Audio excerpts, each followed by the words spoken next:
Me da mucho gusto saludarlos, listos ya para la emisión del Instituto Teológico 2. Bueno, ahora vamos a hablar de la ciencia normal, pero quisiera haber tenido sus tareas, no se los reprocho, yo sé que están ocupados con sus actividades propias, pero a mí me hubiera gustado la dinámica de al ver sus tareas comentarlas como parte del video y continuar con lo que quiero estar dando de contenidos. Eh, pero bueno, ahora no se pudo hacer, espero que para la siguiente lo podamos hacer, porque una parte importante de la emisión es la retroalimentación en este caminito con sus tareas, ¿sí? Ahora nos va a tocar la próxima emisión, primeramente Dios, atar cabos de dos tareas, pero bueno, está bien, seguimos. Entonces, vamos a hablar de la ciencia normal y pongo entre comillas ciencia normal porque la normalidad de la ciencia es totalmente relativa y eso es lo que vamos a estar hablando. Estamos manejando la epistemología y la estructura de la revolución científica, que no es otra cosa que un nuevo paradigma. Ahora, a estos paradigmas yo también les he llamado tradición, aunque no es el término exacto. Paradigma es un modelo, paradigma es un ejemplo, es un modelo. Y al ponerle yo tradición, estoy faltando un poco a lo que es el concepto de paradigma, pero también estoy contribuyendo mucho a lo que es un paradigma per se, o su equivalente dinámico, diríamos, en lingüística, porque al final es un modelo que se queda y eso es, en otras palabras, una tradición. Ahora, recuerden que yo no estoy peleado con la tradición, pero sí estoy peleado con la tradición obsoleta, que eso es la estructura de la revolución científica, el cambio de tradición, el cambio de paradigmas. Ahora, hablando de la ciencia normal, todos los descubrimientos no han descubierto nada porque la información siempre ha estado allí. Lo único que estamos hablando es el acceso a tal. Entonces, la historia aquí de veras, mira, lo que es la teología de la historia son como dos muletas importantísimas en el devenir de la existencia. Yo entiendo todas las ciencias exactas, o quizás ya no les dicen incluso así, fíjate que me he llevado la sorpresa que con las matemáticas ya nos están manejando en algunos círculos como ciencia exacta. Pero bueno, todo el saber, todo el conocimiento deriva de dos plataformas enormes, la teología y teología. A veces hay que ayudarnos a entender lo que es la teología, porque luego se relaciona con religión o luego se relaciona con espiritualidad, pero la teología la empleo como la madre de la ciencia, porque te da un despertar metafísico importantísimo. Quiero explicarme. No se limita a... Uy, hoy tenemos ahora escándalo. Es muy temprano, pero no falta el escandaloso. La teología no se limita o no está encapsulada a algo espiritual. Mira, la teología es como el despertar al saber, al conocimiento, y te empuja desde el lado de comprensión absoluto. Con todo esto lo que estoy diciendo es que el saber es un trampolín, y en ese trampolín, vamos a pensar en un trampolín de 3 metros, necesitas impulso con el trampolín y pegas el salto ya para caer al agua. Así es mi concepto teológico, pegas un brinco y caes al saber, al conocimiento. Por eso soy teólogo neortodoxo. La neortodoxa parte de la filosofía existencial, pero no se queda con ella, ya hemos hablado de eso antes, sino es el despegue, el salto. Y ese es un salto al saber, que obviamente ya en una posición más tradicional, en paradigma más tradicional teológico, pues es con Dios o tu idea de Dios, porque esa es la otra, tu idea de Dios, que no es la misma. Vamos a usar ese ejemplo con esto de la ciencia. Fíjate, el manejo de la ciencia normal te hace ver a Dios de una manera como tótem, pero Dios no es un tótem, es un Dios, voy a decir, personal o un Dios de una idea personal. Prefiero manejar, en vez de Dios personal, un Dios de una idea personal, porque al final son conceptualizaciones. Y entonces nuestra ciencia normal referente a la divinidad es en base a muchas tradiciones, a muchos paradigmas y a muchas hermenéuticas. Entonces te estaba diciendo la historia como parte fundamental de esto, porque el historiador tiene que ir descifrando en el camino los distintos paradigmas y tradiciones de la ciencia normal, porque al final todo ha quedado en definiciones, en descubrimientos y en lenguaje, porque la otra también es esta, el lenguaje como comunicador de los paradigmas, y entonces esa descripción es relativa y pertenece a una época y pertenece también a una geografía, a un devenir.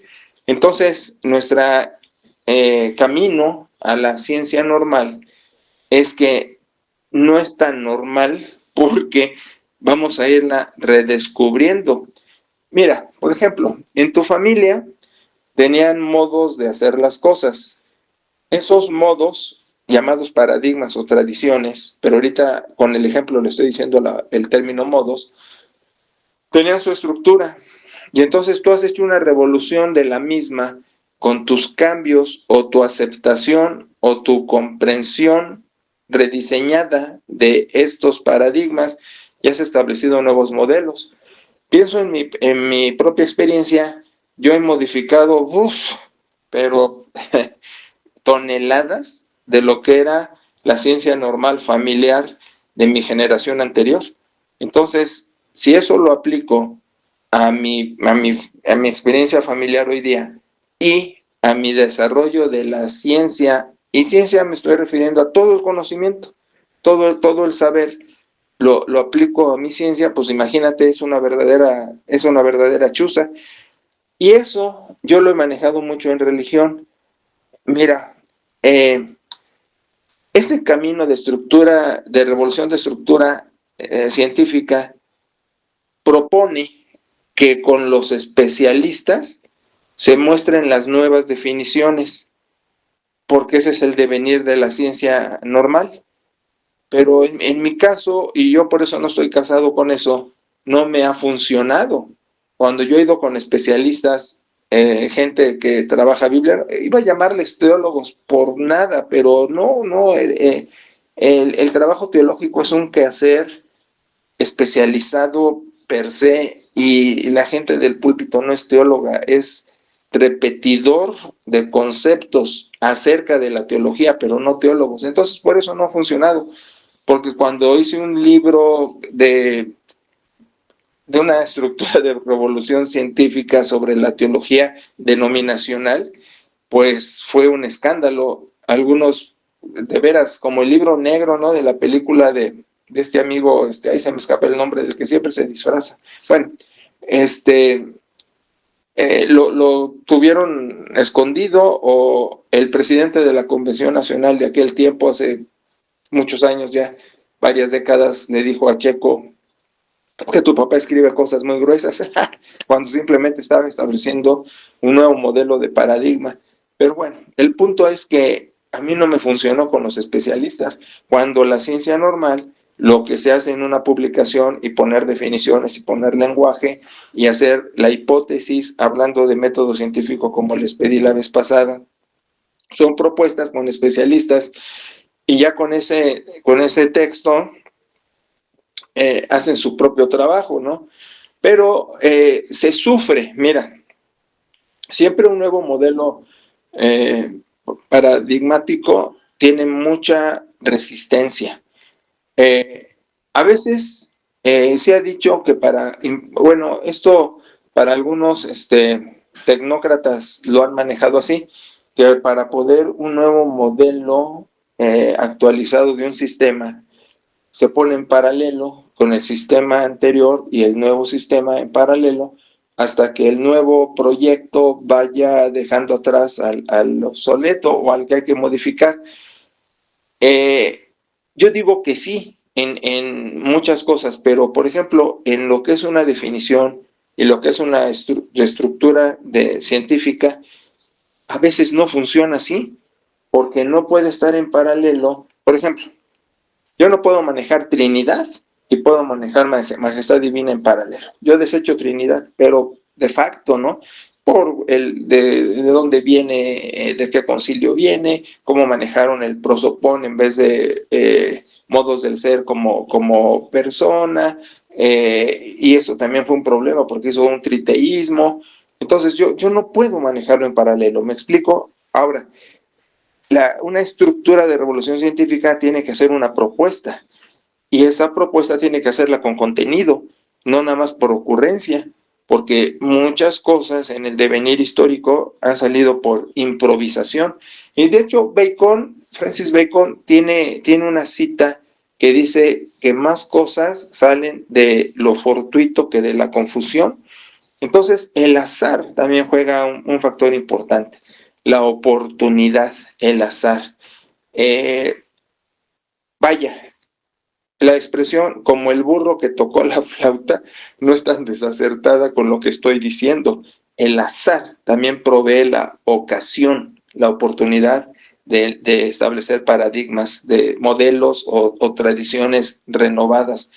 Ahora, ya te dije que no voy a dar una tarea específica, pero quiero, con todo este rollo que estoy arrojando, que tú conceptualices y en un punto podría darte algunas sugerencias de tu parecer, de tu acuerdo, de tu no, de tu antagonismo, proponer una antítesis, porque ahorita mi tesis es: la ciencia normal funciona dentro de su normalidad. Y el punto de una revolución científica es quitarle lo normal a la ciencia normal.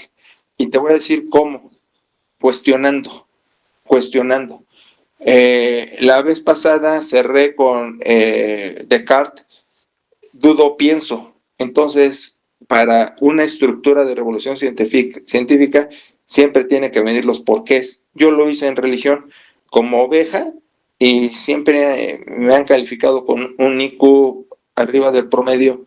Preguntaba: ¿y por qué la cena del Señor así? ¿Y por qué la liturgia así? ¿Y por qué el sermón así? ¿Y por qué la interpretación bíblica así? O sea, todo con porqués. Entonces viene una dialéctica muy interesante, ¿sí? Mi tesis, antítesis, síntesis. Entonces, siempre el cuestionamiento. Y entonces es el despertar histórico y el despertar conceptual, siempre poniendo en tela de juicio. ¿Y por qué esto? ¿Y por qué el otro? ¿Y por qué aquello? ¿Y por qué? Buscando contenido, buscando razones, argumentos. Y entonces también entra el azar, porque te he dicho, en la historia no hay héroes, solo hay sucesos, y esos sucesos convierten a los héroes. Pero la otra es la redacción, porque si esto no está publicado, no coincides con otros con sus mismas preguntas. Por ejemplo, a mí me ha gustado mucho que Berry, con todo con todo el juego que hacemos con él, una de sus insatisfacciones fue precisamente los planteamientos. Y otra cosa que mi hija sufre es en su crecimiento neortodoxo, porque pues ella comió siempre teología renovada, voy a decir, con nuevos paradigmas.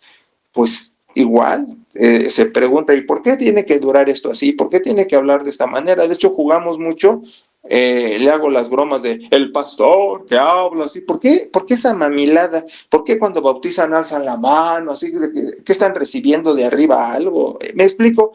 Esos disfraces místicos que quieren ofrecer espiritualidad cuando es pura perorata, ¿sí? Bueno, entonces se están llegando mis 15 minutos porque en 15 minutos hay sustancia, hay contenido y hay trabajo.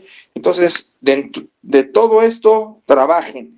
Y con lo anterior y con lo que me den de esta vez, viene la siguiente, que es un atado de cabos de todo eso y seguimos para hablar de la naturaleza de la ciencia normal, porque ahorita fue una descripción del camino, pero tenemos que ver su naturaleza, lo complejo de la existencia y del encuentro con todo eso, ¿no? De los ANGS, porque el ANGS no solo es una experiencia mística espiritual, el ANGS es una reiniciada, un redescubrimiento contigo mismo, tu punto en la vida, tu posición en la vida, tu dirección, etcétera, etcétera. Bueno, me encanta dirigirme con ustedes y sobre todo este trabajo. De hecho, este trabajo es mi trabajo, los sermones y discipulados y eso son pasatiempos. Esto es mi quehacer. Muchas gracias y hasta la próxima, si Dios quiere.